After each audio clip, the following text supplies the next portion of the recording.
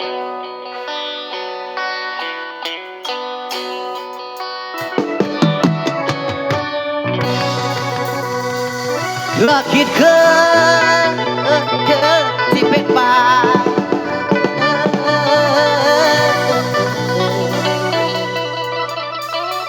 รอให้ผัวน้องป่าอายนี่นาสิตายก่อนละคำเพลงเป็นหนาวเป็นหอนอ่อนคือที่ใครแม่นอยู่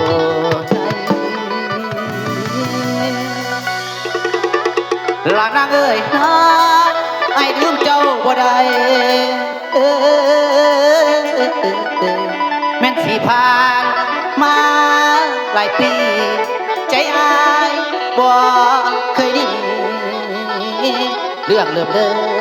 มแต่เท่านั้นวันเดือนปีสิมุนยายแต่ใจสายอ้ายคือเก่าน้องไปเป็นเมียเขาอายกันเงาอยู่บ่แล้ว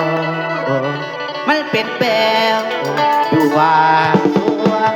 น้องน้องลา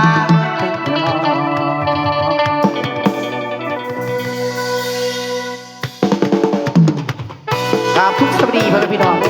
สบายนักสายทำอะไรทุกคนน้องพี่น้องยัดไปไก่ด้วยแม่หนักไก่แท้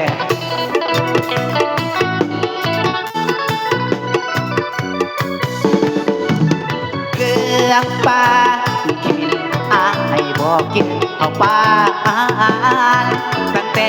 น้องไปแต่งงานอายสงสารมาได้เดือนปีน้องเป็นเมียเขาอายกินแต่เหล้า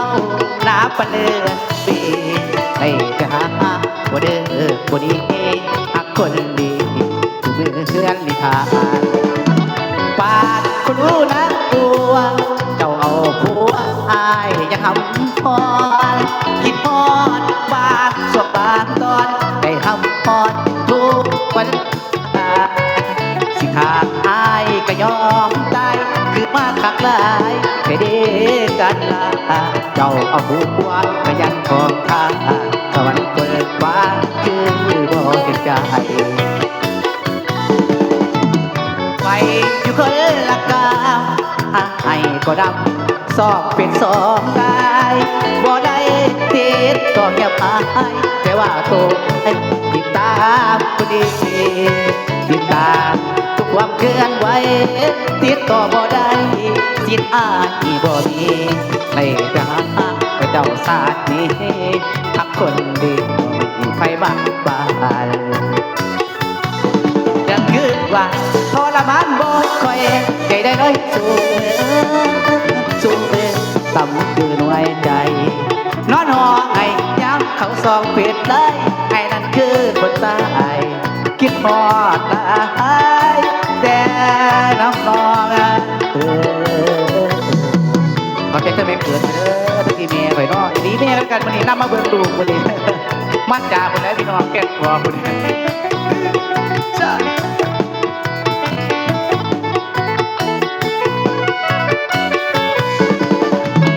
ปานครูนะปัว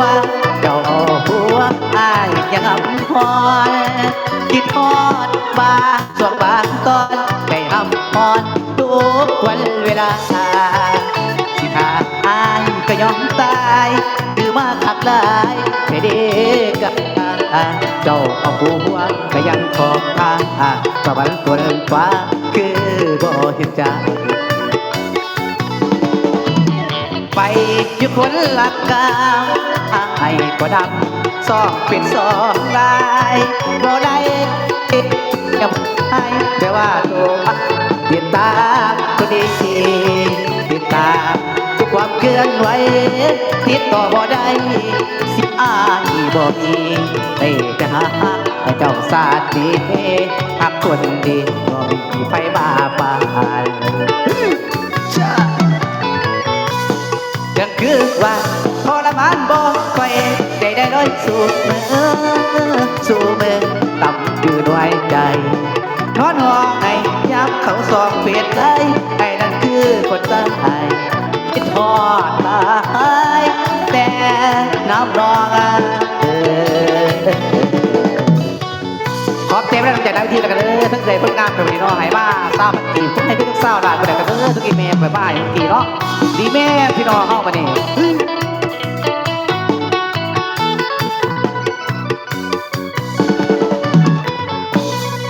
พี่จะสองคนเพราะว่าอาหารก็ได้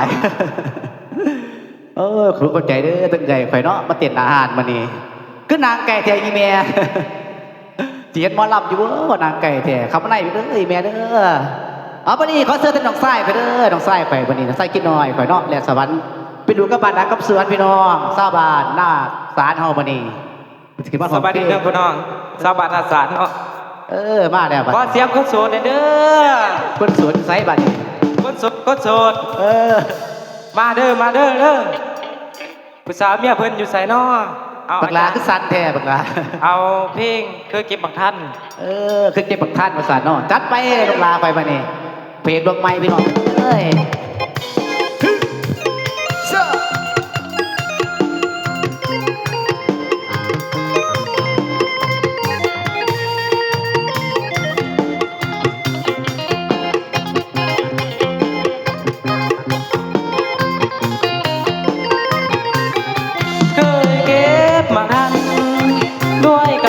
อยู่เพียงนาน้อย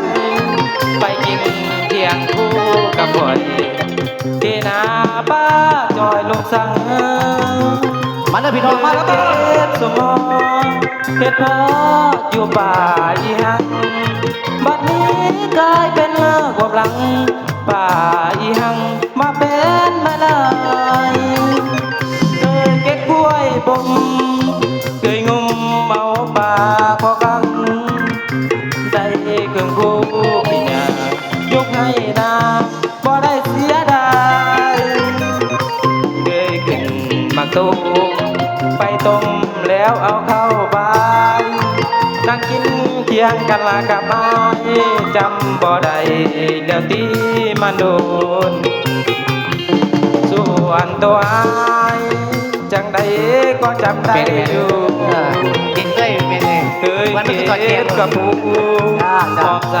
ยอดเฮ็ดอยู่คนคิดว่าอดีตมันคิดบ่ลืมหน้ามนถึงเขาจากเอาไปดนยังหาหน้ามนคือเก่าเหลือแต่ลายเส้นเนื้อเย็นเส้นลังหูไว้อายเอามาเบิ่งยามใดน้ำตามันไหลบ่เศร้าบ่มีเงินแต่งแก้มแดงได้เป็นของเขาเดี๋ยวนี้น้องมีลูกเต้าส่วนตัวเฮายังเป็นบ่าวเฮาอยู่ขอเสียงเด้อขอเสียงคนหนักมวนเลยเนาะขอเสียงพี่น้องป้าบุคคำมาบ่ป้าบุคคำมาอยู่บ่ป้าตัวเจวกมาขอบใจเด้อ